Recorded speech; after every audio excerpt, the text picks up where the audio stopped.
Bonjour, salam alaikum. Alors aujourd'hui on va faire quelque chose d'un peu différent.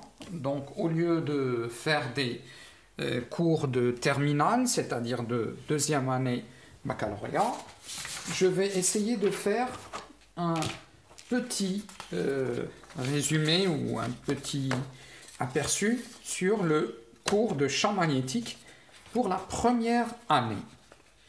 Mais je vais le faire un peu différemment de ce que je fais d'habitude.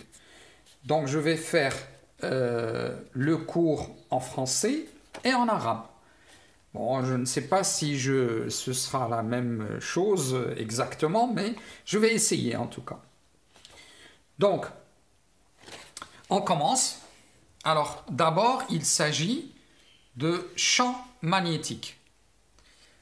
Donc, c'est en deuxième semestre, c'est le premier cours ou le cours le plus important, au moins dans le deuxième semestre. Alors, champ magnétique, un peu tout le monde sait un peu ce que c'est. Donc, un aimant possède un champ magnétique. Il crée un champ magnétique autour de lui. Donc, je prends l'exemple d'un aimant très simple. C'est ce qu'on appelle un aimant droit. Il a un pôle nord et un pôle sud. Eh bien, si vous prenez de la limaille de fer, vous la mettez autour de l'aimant, eh bien, vous obtenez une figure, des lignes, que l'on appelle le spectre. Donc, le spectre magnétique d'un aimant droit. Eh bien, les lignes que vous voyez là sont appelées les lignes de champ. Les lignes de champ. Le champ magnétique a pour symbole B avec vecteur, c'est un vecteur. Le champ est un vecteur, donc le vecteur champ. L'unité de l'intensité de B est tout simplement le Tesla. Alors, je vais essayer de dire à peu près la même chose, mais en arabe. إذن من أهم الدروس التي يتم إنجازها في الدورة الثانية من مقرر الأولى بكالوريا هو المجال المغناطيسي.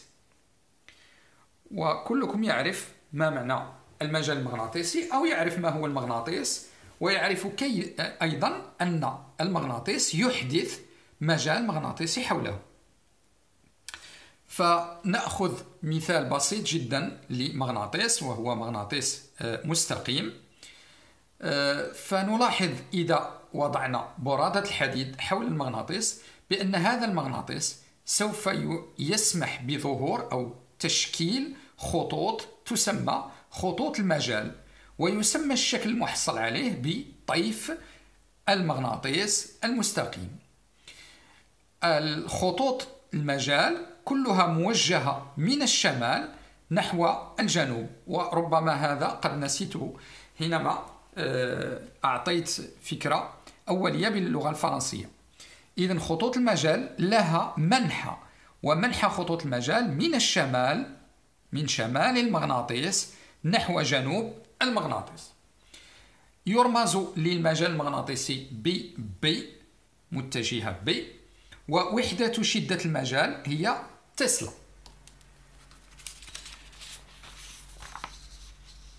للكشف عن المجال المغناطيسي نستعمل إبرة تسمى الإبرة الممغناطة. إذن الإبرة الممغناطة هي أيضا ما يشكل البوصلة. الإبرة الممغناطة لها جنوب ولها شمال، فالإبرة الممغناطة يوجهها مجال يكون دائما من جنوبها نحو شمالها. إذن الإبرة الممغناطة هي إبرة تسمح بالكشف عن المجال المغناطيسي. هذا المجال الذي يوجه الإبرة الممغناطة يكون من جنوبها نحو شمالها. جنوب الإبرة الممغناطة نحو شمالها. بطبيعة الحال يكون مركز الإبرة الممغناطة هو نقطة انطلاق أي أصل المتجهة ب. الآن المجال المغناطيسي الأرضي. لاحظ العلماء على أن الأرض تحدث مجال مغناطيسي، فنسمي المجال المغناطيسي الأرضي BT، ولكن لهذا المجال مركبتين، مركبة أفقية ومركبة رأسية. المركبة الأفقية للمجال المغناطيسي هي ما يسمى ب أو يرمز له ب BH، والمركبة الرأسية يرمز لها ب BV. إذا BV هي المركبة الرأسية للمجال المغناطيسي الأرضي، و BH هي المركبة الأفقية للمجال المغناطيسي الأرضي. ويكون المجال الكلي BT هو مجموع المجالين أو مجموع المركبتين BH و BV، فيتشكل أو تتشكل زاوية تسمى زاوية الميل. E هي زاوية الميل، وتتعلق بالمكان، أي كل مكان فوق الأرض إلا وله زاوية ميل محددة. إذن الزاوية E هي الزاوية التي تتشكل بين المركبة الأفقية والمتجهة BT للمجال المغناطيسي الأرضي الكلي. أحاول أن أقول نفس الشيء أو تقريبا نفس الشيء باللغة الفرنسية. Donc, je disais que l'aiguille aimantée, c'est une aiguille qui nous permet de visualiser, ou plutôt de déterminer, détecter, mettre en évidence un champ magnétique. Et l'aiguille aimantée possède un sud et un nord.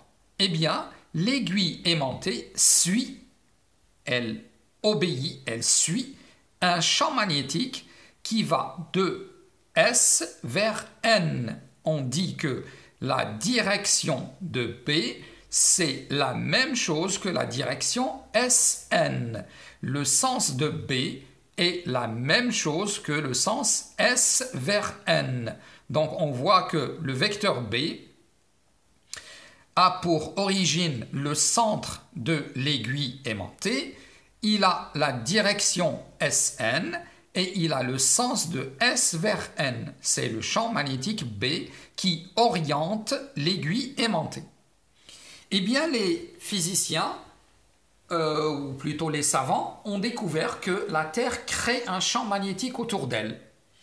Et ce champ magnétique a deux composantes, l'une appelée BH, l'autre appelée BV, ou alors l'une symbolisée BH et l'autre symbolisée BV. BH, c'est la composante horizontale du champ magnétique terrestre. BV, c'est la composante verticale du champ magnétique terrestre. Et I, c'est ce qu'on appelle l'angle d'inclinaison. C'est l'angle qui est entre BH, le vecteur BH, la composante horizontale, et le vecteur B total, BT, qui est le vecteur champ terrestre, ou le champ magnétique de la Terre en ce point, c'est-à-dire au point où nous voulons déterminer le champ magnétique terrestre. Donc voilà pour cette partie. Donc maintenant, comment on utilise l'angle d'inclinaison et qui dépend de la position sur la Terre, c'est-à-dire chaque ville a un angle d'inclinaison, chaque région, etc. Donc cela dépend, l'angle d'inclinaison dépend du point où nous sommes sur la Terre. Maintenant, l'utilisation de cet angle I, l'angle d'inclinaison, eh bien, il suffit de revenir un petit peu en arrière et on voit que la tangente de l'angle I, c'est tout simplement ceci sur cela.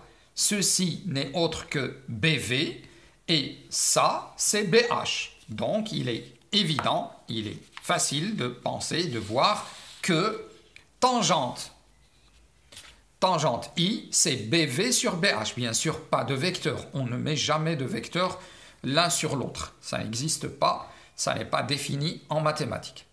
Donc, tangente I, c'est BV sur BH. On peut aussi remarquer le théorème de Pythagore. BH carré plus BV carré est égal B total carré. Maintenant, si dans une région de l'espace, donc si dans un point M, nous avons à côté mis deux aimants, aimant 1, aimant 2, eh bien, l'aimant 1 crée un champ magnétique que j'ai appelé B1 au point M. L'aimant 2 crée un champ magnétique au point M que j'ai appelé B2 au point M. Pourquoi je les oriente comme ça? Je vous ai dit tout à l'heure que les lignes de champ sont dirigées de N vers S. Donc les lignes de champ sont sortantes. Eh bien, le champ qui est du côté du pôle nord est un champ sortant. Donc on voit qu'il sort. Et comme c'est cette ligne, eh bien il est directement, c'est la même direction que cette droite ou la même direction que celle-là. Donc vous avez B1 au point M et B2 au point M. Je vais être obligé de revenir un petit peu à une page précédente et je vous dis quelque chose peut-être que j'ai oublié, et c'est que le champ magnétique est toujours tangent, il est toujours tangent à la ligne de champ. Donc il est clair que pour cette ligne de champ, la tangente c'est la ligne qui est confondue. De même, la tangente ici est confondue avec la ligne. Donc vous voyez que du côté du nord, le champ est sortant, du côté du sud, le champ est entrant. Donc je reviens à ce que je disais. Donc, le champ B1, le champ B2. Et donc, au point M, il existe deux champs. Eh bien, BM, c'est le champ résultant, c'est le champ total. Eh bien, ce champ total n'est autre que la somme des deux. C'est B1 vecteur au point M plus B2 vecteur au point M. Et ceci nous permet de déterminer le champ B. Donc B carré est égal B1 carré plus B2 carré, qui est le théorème de Pythagore. On voit bien sûr que B est égal B1 plus B2 en tant que vecteur, mais pas en tant que norme, pas en tant que valeur. Les valeurs vérifient le théorème de Pythagore. Je vais donc dire la même chose en arabe, ou presque la même chose. إذن كيف يمكن استغلال زاوية الميل I؟ فنلاحظ من خلال الشكل أن تانجنت I تساوي BV على BH. BV على BH. إذن لا يمكن وضع المتجهات هنا لأنه لا يقبل متجهة على متجهة في الرياضيات. إذن هنا نستنتج أن B توتال تساوي جذر مربع BH كاري زائد BV كاري. نأخذ مثال خاص. هذا المثال إذا كان لدينا في نقطة N، ربما هي غير واضحة هنا، إذا في نقطة N وتعمدت تغيير النقطة، دونك هنا النقطة كانت هي النقطة M وهنا النقطة هي N. إذا في نقطة N من الفضاء المغناطيس الأول يحدث مجال في N والمغناطيس الثاني يحدث مجال في N، وتعمدت تغيير الأقطاب. فإذا كان القطب المواجه أو المقابل للنقطة N هو الجنوب سود، فإن المجال سوف يكون موجه نحو الجنوب. إذن المجال B1 في النقطة N يكون موجه بهذه الطريقة، ويكون المجال الموجه من يكون المجال محدث من طرف المغناطيس الثاني موجه بهذه الطريقة نظرا أن هنا أيضا قطب جنوبي. لو كان قطبا شمالي لكانت المتجهة موجهة في هذا المنحى، إذن خارجة نحو الخارج وليست موجهة نحو القطب S. إذن في هذه الحالة يكون المجال الكلي B1 هو B1 في N زائد B2 في N بالمتجهات. إذن B في النقطة N يكون هو B1 في النقطة N متجهة زائد B2 في النقطة N متجهة. في هذه الصفة يمكن أن نكتب العلاقة، إلا أن هذه العلاقة لا تقول بتاتا بأن BN المنظم BN يساوي المنظم BA زائد المنظم B2 في النقطة N أبدا، بل يجب استعمال مبرهنات فيثاغورس لأن هاتين المتجهتين هما متعامدتين. إذن B كتساوي جذر مربع B1 كاري زائد B2 كاري.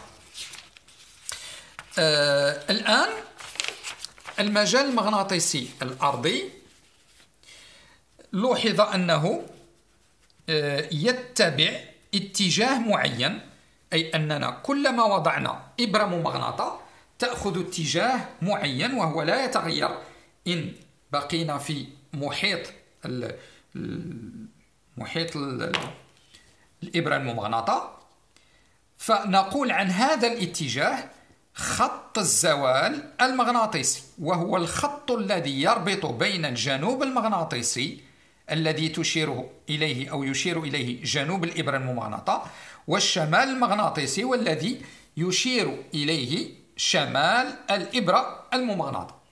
إذن خط الزوال المغناطيسي هو الخط الذي يربط بين الشمال المغناطيسي والجنوب المغناطيسي، وهو خط وهمي بطبيعة الحال.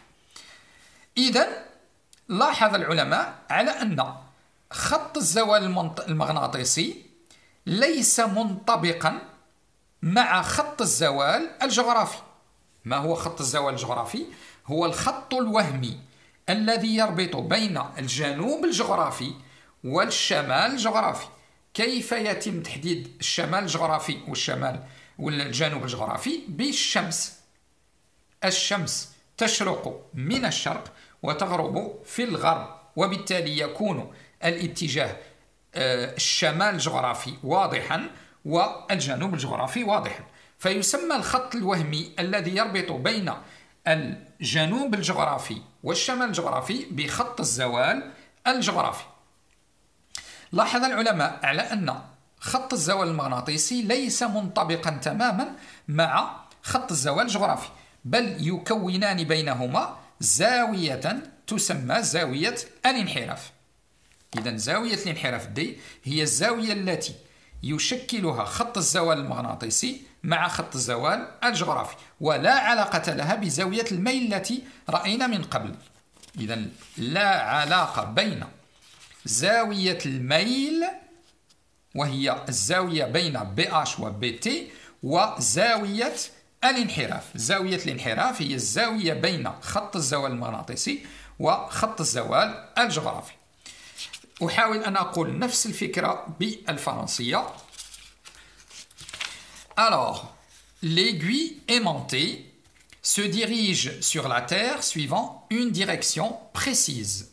Eh bien, cette direction précise s'appelle le méridien magnétique. C'est la ligne imaginaire qui relie le sud magnétique au nord magnétique. Le nord magnétique, c'est le nord de l'aiguille aimantée qui le détermine, qui nous permet de le reconnaître. Et le sud de l'aiguille aimantée nous indique, si vous voulez, le sud magnétique. Donc la ligne imaginaire qui relie le sud magnétique au nord magnétique s'appelle le méridien magnétique. Eh bien, les physiciens, les savants en général, ont découvert que le méridien magnétique n'est pas confondu avec le méridien géographique.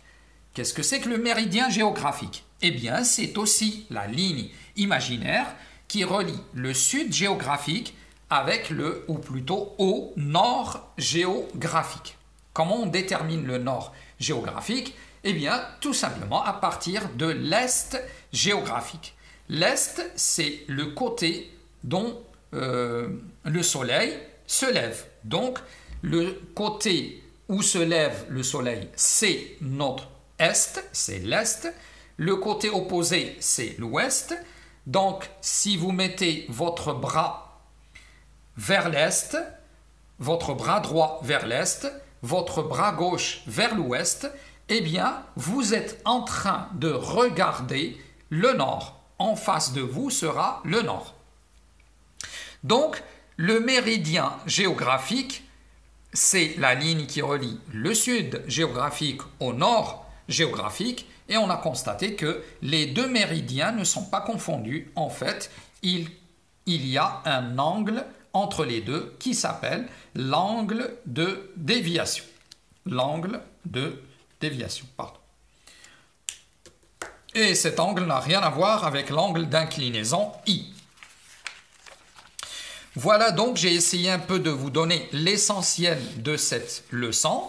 Donc, vous aurez certainement à utiliser l'angle d'inclinaison, donc à déterminer les relations entre BH, BV et B total. Vous serez aussi amené à faire la somme des vecteurs champs, B1, B2, etc. Donc, vous serez amené à faire des calculs d'intensité en utilisant la somme de vecteurs. Donc, c'est une chose assez simple à faire mathématiquement. Donc, voilà l'essentiel du premier cours. J'essaierai de faire le deuxième cours de la même façon, mais je ne sais pas si c'est utile quand même de faire un cours en même temps dans les deux langues. J'ai essayé pour vous. J'ai essayé ça, je ne sais pas si ça va vous aider ou pas, mais j'espère que ça va vous aider. Merci donc.